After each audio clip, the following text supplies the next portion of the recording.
Corona की दूसरी wave और दूसरी वेव से हम भारतवासियों की लड़ाई जारी है। दुनिया के अनेक देशों की तरह भारत भी इस लड़ाई के दौरान बहुत बड़ी पीड़ा से गुजरा है। हम में से कई लोगों ने अपने परिजनों को, अपने परिचितों को खोया है। ऐसे सभी परिवारों के साथ अपने परिचितों को खोया है। ऐसे सभी परिवारों के साथ मेरी पूरी संवेदनाएं हैं। साथियों, बीते 100 वर्षों में आई ये सबसे बड़ी महामारी है, त्रासदी है। इस तरह की महामारी आधुनिक विश्व ने न देखी थी न अनुभव की थी। इतनी बड़ी वैश्विक महामारी से हमारा देश कई मोर्चों पर एक साथ लड़ा है। कोविड अस्पताल बनाने से लेकर आईसीयू बेड्स की संख्या बढ़ानी हो, भारत में वेंटिलेटर बनाने से लेकर टेस्टिंग लैब्स का एक बहुत बड़ा नेटवर्क तैयार करना हो,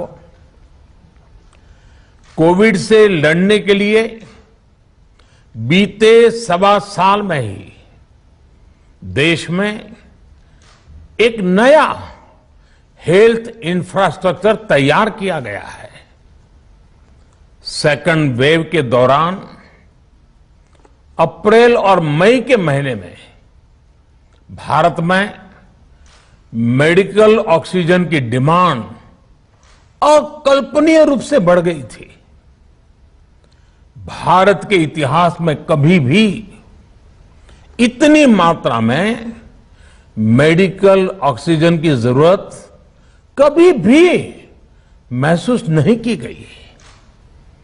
इस जरूरत को पूरा करने के लिए युद्ध स्तर पर काम किया गया। सरकार के सभी तंत्र लगे। ऑक्सीजन रेल चलाई गई, एयरफोर्स के विमानों को लगाया गया, नौसेना को लगाया गया। बहुत ही कम समय में लिक्विड मेडिकल ऑक्सीजन के प्रोडक्शन में 10 गुना से ज्यादा बढ़ाया गया। दुनिया के हर कोने से, जहां कहीं से भी जो कुछ भी उपलब्ध हो सकता था उसको प्राप्त करने का भरसक प्रयास किया गया, लाया गया। इसी तरह जरूरी दवाओं के प्रोडक्शन को कई गुना बढ़ाया गया। विदेशों में जहां भी दवाइयां उपलब्ध हो वहां से उन्हें लाने में कोई कोर कसर बाकी नहीं छोड़ी गई। साथियों, कोरोना जैसे अदृश्य और रूप बदलने वाले दुश्मन के खिलाफ लड़ाई में सबसे प्रभावी हथियार कोविड प्रोटोकॉल है। मास्क, 2 गज की दूरी और बाकी सारी सावधानियां उसका पालन ही है। इस लड़ाई में वैक्सीन हमारे लिए सुरक्षा कवच की तरह है। आज पूरे विश्व में वैक्सीन के लिए जो मांग है उसकी तुलना में उत्पादन करने वाले देश और वैक्सीन बनाने वाली कंपनियां बहुत कम है, इन्हीं गिनी हैं। कल्पना करिए कि अभी हमारे पास भारत में बनी वैक्सीन नहीं होती तो आज भारत जैसे विशाल देश में क्या होता। आप पिछले 50-60 साल का इतिहास देखेंगे तो पता चलेगा कि भारत को विदेशों से वैक्सीन प्राप्त करने में दशकों लग जाते थे। विदेशों में वैक्सीन का काम पूरा हो जाता था, तब भी हमारे देश में वैक्सीनेशन का काम शुरू भी नहीं हो पाता था। पोलियो की वैक्सीन हो, स्मॉल पॉक्स, जहां गांव में हम इसको चेचक कहते हैं, चेचक की वैक्सीन हो, हेपेटाइटिस बी की वैक्सीन हो, इनके लिए देशवासियों ने दशकों तक इंतजार किया था। जब 2014 में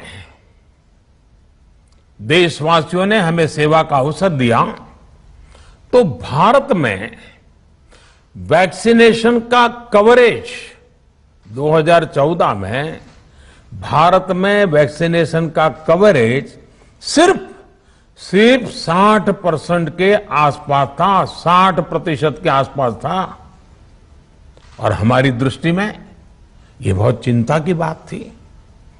जिस रफ्तार से भारत का टीकाकरण कार्यक्रम चल रहा था, उस रफ्तार से देश को 100% टीकाकरण कवरेज का लक्ष्य हासिल करने में करीब करीब 40 साल लग जाते हैं।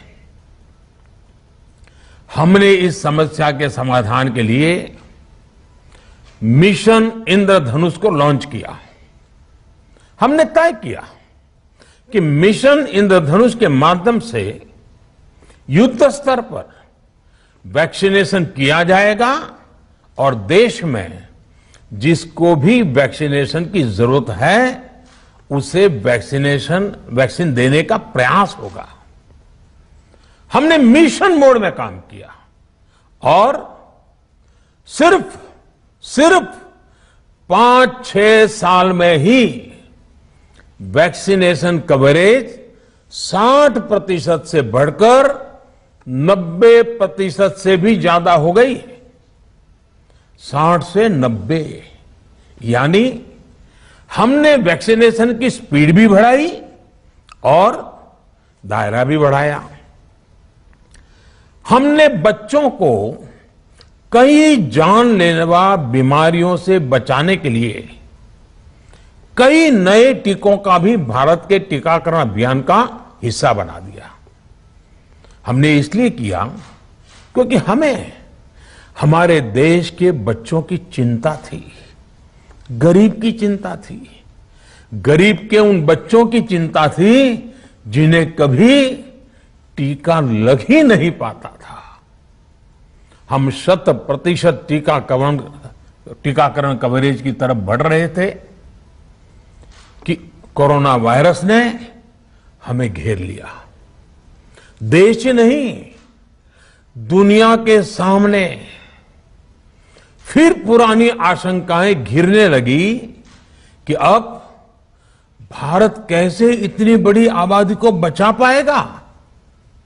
लेकिन साथियों, जब नीयत साफ होती है, नीति स्पष्ट होती है, निरंतर परिश्रम होता है, तो नतीजे भी मिलते हैं।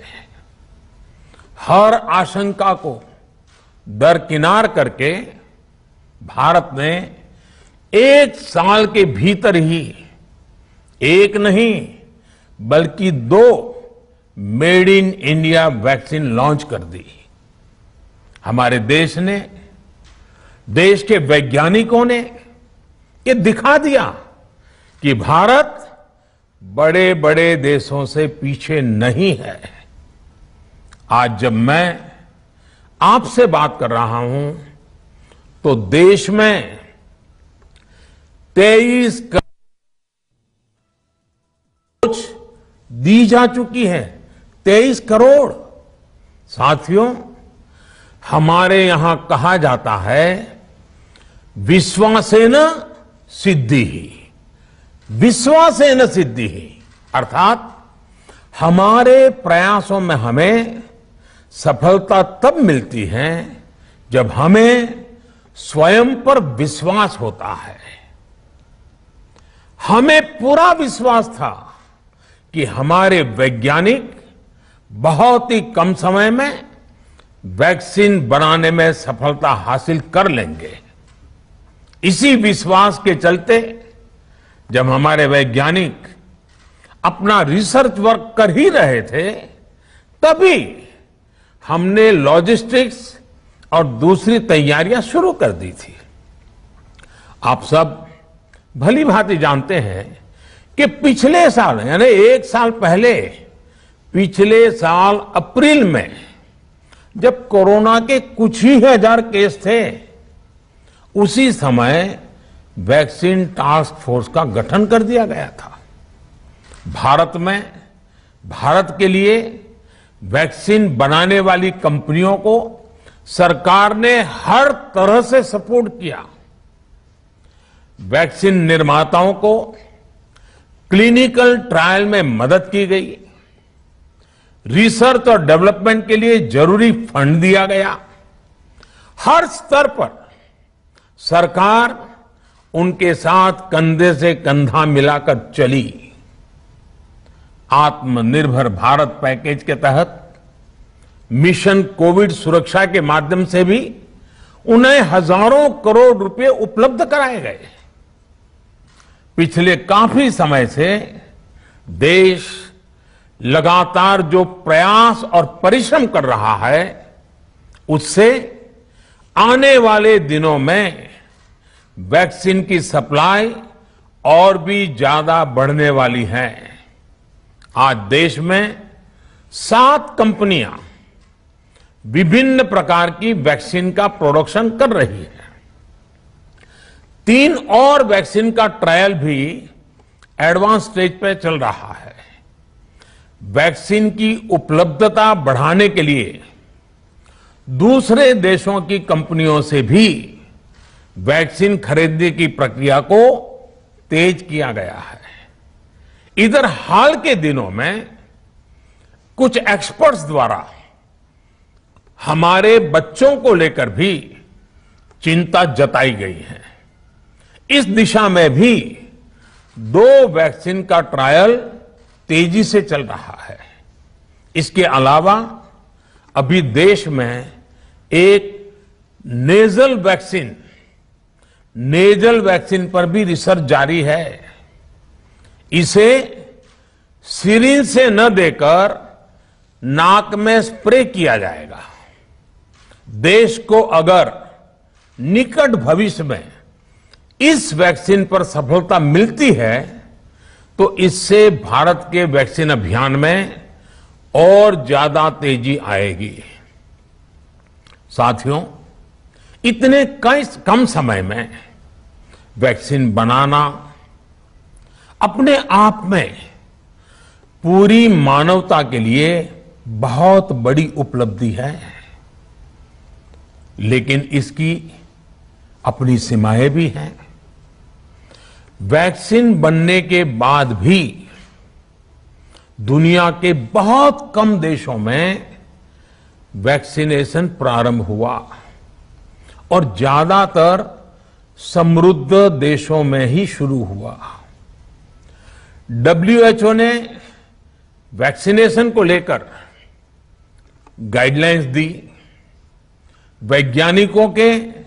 वैज्ञानिकों ने वैक्सीनेशन की रूपरेखा रखी और भारत ने भी जो अन्य देशों की बेस्ट प्रैक्टिसेस थी, विश्व स्वास्थ्य संगठन WHO के मानक थे, उसी आधार पर चरणबद्ध तरीके से वैक्सीनेशन करना तय किया। केंद्र सरकार ने मुख्यमंत्रियों के साथ हुई अनेकों बैठकों से जो सुझाव मिले, संसद के विभिन्न दलों के साथियों द्वारा जो सुझाव मिले, उसका भी पूरा ध्यान रखा। इसके बाद ही ये तय हुआ कि जिन्हें कोरोना से ज्यादा खतरा है, उन्हें प्राथमिकता दी जाएगी। इसलिए ही हेल्थ वर्कर्स, फ्रंटलाइन वर्कर्स, 60 वर्ष की आयु से ज्यादा के नागरिक, बीमारियों से ग्रसित 45 वर्ष से ज्यादा आयु के नागरिक, इन सभी को वैक्सीन पहले लगनी शुरू हुई है। आप कल्पना कर सकते हैं कि अगर कोरोना की दूसरी वेव से पहले हमारे फ्रंटलाइन वर्कर्स को वैक्सीन नहीं लगी होती तो क्या होता? सोचिए, हमारे डॉक्टर्स, नर्सिंग स्टाफ को वैक्सीन ना लगी तो क्या होता? अस्पतालों में सफाई करने वाले हमारे भाई बहनों को, एम्बुलेंस के हमारे ड्राइवर्स भाई बहनों को वैक्सीन ना लगी होती तो क्या होता? ज्यादा से ज्यादा हेल्थ वर्कर्स को वैक्सीनेशन होने की वजह से ही वो निश्चिंत होकर दूसरों की सेवा में लग पाए, लाखों देशवासियों का जीवन बचा पाए। लेकिन देश में कम होते कोरोना के मामलों के बीच केंद्र सरकार के सामने अलग अलग सुझाव भी आने लगे, भिन्न भिन्न मांगे होने लगी, पूछा जाने लगा, सब कुछ भारत सरकार ही क्यों तय कर रही है? राज्य सरकारों को छूट क्यों नहीं दी जा रही है? राज्य सरकारों को लॉकडाउन की छूट क्यों नहीं मिल रही है? One size does not fit all जैसी बातें भी कही गई। दलील ये दी गई कि संविधान में चूंकि हेल्थ, आरोग्य प्रमुख रूप से राज्य का विषय है, इसलिए अच्छा है कि सब राज्य ही करें। इसलिए इस दिशा में एक शुरुआत की गई। भारत सरकार ने एक बृहद गाइडलाइन बनाकर राज्यों को दी ताकि राज्य अपनी आवश्यकता और सुविधा के अनुसार काम कर सके।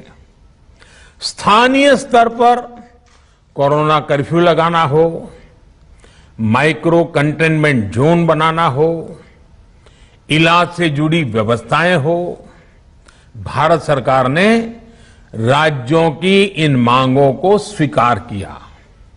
साथियों, इस साल 16 जनवरी से शुरू होकर अप्रैल महीने के अंत तक भारत का वैक्सीनेशन कार्यक्रम मुख्यतः केंद्र सरकार की देखरेख में ही चला। सभी को मुफ्त वैक्सीन लगाने के मार्ग पर देश आगे बढ़ रहा था। देश के नागरिक भी अनुशासन का पालन करते हुए अपनी बारी आने पर वैक्सीन लगवा रहे थे। इस बीच कई राज्य सरकारों ने फिर कहा कि वैक्सीन का काम डिसेंट्रलाइज किया जाए और राज्यों पर छोड़ दिया जाए। तरह तरह के स्वर उठे, जैसे कि वैक्सीनेशन के लिए एज ग्रुप क्यों बनाए गए। दूसरी तरफ किसी ने कहा कि उम्र की सीमा आखिर केंद्र सरकार ही क्यों तय करे। कुछ आवाजें तो ऐसी भी उठी कि बुजुर्गों का वैक्सीनेशन पहले क्यों हो रहा है। भांति भांति के दबाव भी बनाए गए। देश के मीडिया के एक वर्ग ने इसे कैंपेन के रूप में भी चलाया। साथियों, काफी चिंतन मनन के बाद इस बात पर सहमति बनी कि राज्य सरकारें अपनी तरफ से भी प्रयास करना चाहती हैं, तो भारत सरकार को क्यों इतराज हो और भारत सरकार इतराज क्यों करे। राज्यों की इस मांग को देखते हुए, उनके आग्रह को ध्यान में रखते हुए 16 जनवरी से जो व्यवस्था चली आ रही थी, उसमें प्रयोग के तौर पर एक बदलाव किया गया। हमने सोचा कि राज्य ये मांग कर रहे हैं, उनका उत्साह है, तो चलो भाई 25% का काम उन्हीं को सुपुर्द कर दिया जाए, उन्हीं को दे दिया जाए। स्वाभाविक है 1 मई से राज्यों को 25% काम उनके हवाले कर दिया गया। उसे पूरा करने के लिए उन्होंने अपने अपने तरीके से प्रयास भी किए। इतने बड़े काम में किस तरह की कठिनाइयां आती हैं, ये भी उनके ध्यान में आने लगा। उनको पता चला पूरी दुनिया में वैक्सीन की क्या स्थिति है, इसकी सच्चाई से भी राज्य परिचित हुए। और हमने देखा एक तरफ मई में सेकेंड वेव, दूसरी तरफ वैक्सीन के लिए लोगों का बढ़ता रुझान, और तीसरी तरफ राज्य सरकारों की कठिनाइयां। मई में 2 सप्ताह बीतते बीतते कुछ राज्य खुले मन से ये कहने लगे कि पहले वाली व्यवस्था ही अच्छी थी। धीरे धीरे इसमें कई राज्य सरकारें जुड़ती चली गई। वैक्सीन का काम राज्यों पर छोड़ा जाए, जो इसकी वकालत कर रहे थे उनके विचार भी बदलने लगे। एक अच्छी बात रही कि समय रहते राज्य पुनर्विचार की मांग के साथ फिर आगे आए। राज्यों की इस मांग पर हमने भी सोचा कि देशवासियों को तकलीफ ना हो, सुचारू रूप से उनका वैक्सीनेशन हो। इसके लिए 1 मई के पहले वाली, यानी 1 मई के पहले 16 जनवरी से अप्रैल अंत तक जो व्यवस्था थी, पहले वाली पुरानी व्यवस्था को फिर से लागू किया जाए।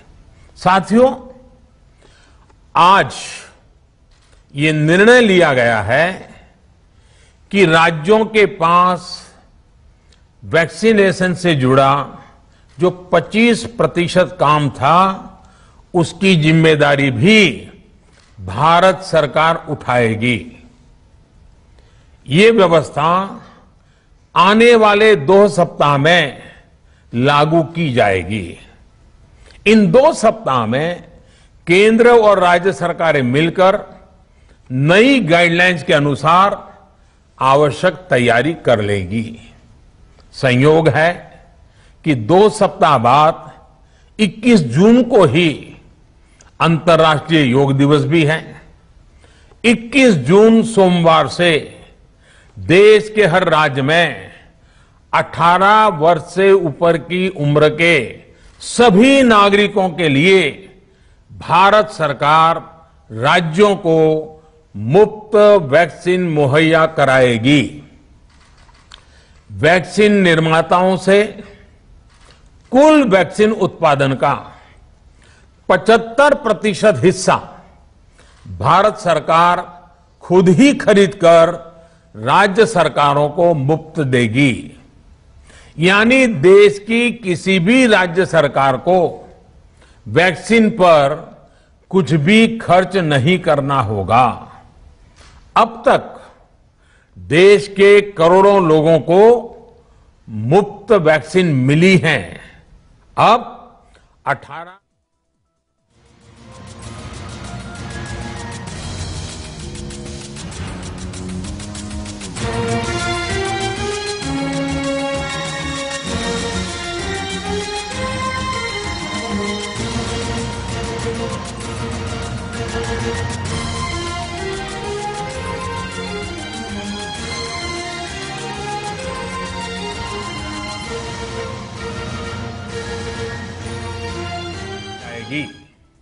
हां, जो व्यक्ति मुफ्त में वैक्सीन नहीं लगवाना चाहते, प्राइवेट अस्पताल में वैक्सीन लगवाना चाहते हैं, उनका भी ध्यान रखा गया है। देश में बन रही वैक्सीन में से 25% प्राइवेट सेक्टर के अस्पताल सीधे ले पाए, ये व्यवस्था जारी रहेगी। प्राइवेट अस्पताल वैक्सीन की निर्धारित कीमत के उपरांत एक डोज पर अधिकतम 150 रुपये ही सर्विस चार्ज ले सकेंगे। इसकी निगरानी करने का काम राज्य सरकारों के पास ही रहेगा। साथियों, हमारे शास्त्रों में कहा गया है, प्राप्य आपदम न व्यथते कदाचित, उद्योगम अनु इच्छति चा प्रमत्तः। अर्थात विजेता आपदा आने पर उससे परेशान होकर हार नहीं मानते, बल्कि उद्यम करते हैं, परिश्रम करते हैं और परिस्थिति पर जीत हासिल करते हैं। कोरोना से लड़ाई में 130 करोड़ से अधिक भारतीयों ने अभी तक की यात्रा आपसी सहयोग, दिन रात मेहनत करके तय की है। आगे भी हमारा रास्ता हमारे श्रम और सहयोग से ही मजबूत होगा। हम वैक्सीन प्राप्त करने की गति भी बढ़ाएंगे और वैक्सीनेशन अभियान को भी और गति देंगे। हमें याद रखना है कि भारत में वैक्सीनेशन की रफ्तार आज भी दुनिया में बहुत तेज है, अनेक विकसित देशों से भी तेज है। हमने जो टेक्नोलॉजी प्लेटफॉर्म बनाया है कोविन, उसकी भी पूरी दुनिया में चर्चा हो रही है। अनेक देशों ने भारत के इस प्लेटफॉर्म को इस्तेमाल करने में रुचि भी दिखाई है। हम सब देख रहे हैं कि वैक्सीन की एक एक डोज कितनी महत्वपूर्ण है। हर डोज से एक जिंदगी जुड़ी हुई है। केंद्र सरकार ने ये व्यवस्था भी बनाई है कि हर राज्य को कुछ सप्ताह पहले ही बता दिया जाएगा कि उसे कब कितनी डोज मिलने वाली है। मानवता के इस पवित्र कार्य में वाद विवाद और राजनीतिक छींटाकशी से ऐसी बातों को कोई भी अच्छा नहीं मानता है।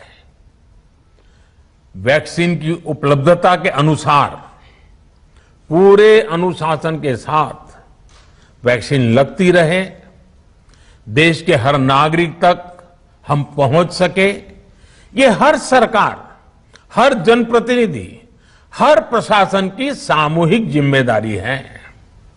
प्रिय देशवासियों, टीकाकरण के अलावा आज एक और बड़े फैसले में, उस फैसले से मैं आपको अवगत कराना चाहता हूं। पिछले वर्ष जब कोरोना के कारण लॉकडाउन लगाना पड़ा था, तो प्रधानमंत्री गरीब कल्याण अन्न योजना के तहत 8 महीने तक 80 करोड़ से अधिक देशवासियों को मुफ्त राशन की व्यवस्था हमारे देश ने की थी। इस वर्ष भी दूसरी वेव के कारण मई और जून के लिए भी इस योजना का विस्तार किया गया था। आज सरकार ने फैसला लिया है कि प्रधानमंत्री गरीब कल्याण अन्न योजना को अब दीपावली तक आगे बढ़ाया जाएगा। महामारी के इस समय में सरकार गरीब की हर जरूरत के साथ उसका साथी बनकर खड़ी है। यानी नवंबर तक 80 करोड़ से अधिक देशवासियों को हर महीने तय मात्रा में मुफ्त अनाज उपलब्ध होगा। इस प्रयास का मकसद यही है कि मेरे किसी भी गरीब भाई बहन को, उसके परिवार को भूखा सोना ना पड़े। साथियों, देश में हो रहे इन प्रयासों के बीच कई क्षेत्रों से वैक्सीन को लेकर भ्रम और अफवाहों की जानकारी चिंता बढ़ाती है। ये चिंता भी मैं आपके सामने व्यक्त करना चाहता हूं। जब से भारत में वैक्सीन पर काम शुरू हुआ, तभी से कुछ लोगों द्वारा ऐसी बातें कही गई जिससे आम लोगों के मन में शंका पैदा हो। कोशिश ये भी हुई कि भारत के वैक्सीन निर्माताओं का हौसला पस्त पड़ जाए और उनके सामने अनेक प्रकार की बाधाएं आए। जब भारत की वैक्सीन आई तो अनेक माध्यमों से शंका आशंका को और बढ़ाया गया। वैक्सीन न लगवाने के लिए भांति भांति के तर्क प्रचारित किए गए। इन्हें भी देश देख रहा है। जो लोग वैक्सीन को लेकर आशंका पैदा कर रहे हैं, अफवाहें फैला रहे हैं, वो भोले भाले भाई बहनों के जीवन के साथ बहुत बड़ा खिलवाड़ कर रहे हैं। ऐसी अफवाहों से सतर्क रहने की जरूरत है। मैं भी आप सबसे, समाज के प्रबुद्ध लोगों से, युवाओं से अनुरोध करता हूं कि आप भी वैक्सीन को लेकर जागरूकता बढ़ाने में सहयोग करें। अभी कई जगहों पर कोरोना कर्फ्यू में ढील दी जा रही है, लेकिन इसका मतलब ये नहीं कि हमारे बीच से कोरोना चला गया है। हमें सावधान भी रहना है और कोरोना से बचाव के नियमों का भी सख्ती से पालन करते रहना है। मुझे पूरा विश्वास है हम सब कोरोना से इस जंग में जीतेंगे। भारत कोरोना से जीतेगा। इन्हीं शुभकामनाओं के साथ आप सभी देशवासियों का बहुत बहुत धन्यवाद।